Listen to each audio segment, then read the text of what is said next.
வணக்கம் நண்பர்களே.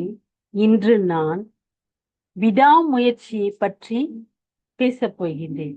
விடாமுயற்சி என்பது ஒரு உள்ளார்ந்த செயலாகும். நமக்கு எந்த செயல் மிகவும் பிடித்துள்ளதோ அதை நாம் தொடர்ந்து செய்யும் பொழுது கண்டிப்பாக வெற்றி அடைய முடியும். ஒரு சில நண்பர்கள் ஒரு செயலை தொடர்ந்து செய்வார்கள், இடையிலே கைவிட்டு விடுவார்கள். அவர்கள் அந்த தொடர் செயலை மீண்டும் மீண்டும் செய்வதன் மூலமாக கண்டிப்பாக வெற்றி அடைய முடியும்.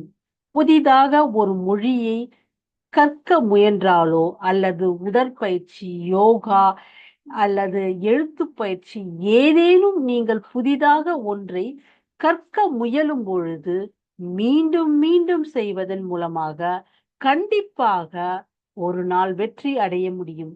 குழந்தை பிறந்தவுடன் நடக்கத் தொடங்கும்.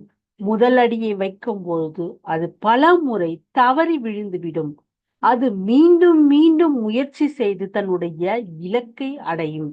அவ்வாறு நமக்குள் தோன்றும் தோல்விகளை நாம் தவிர்த்துவிட்டு அதையே நாம் படிக்கட்டுகளாக மாற்றி மீண்டும் மீண்டும் முயற்சி செய்வதன் மூலமாக கண்டிப்பாக அந்த இலக்கை ஒரு நாள் முயற்சி செய்து நாம் வெற்றியை அடையலாம்.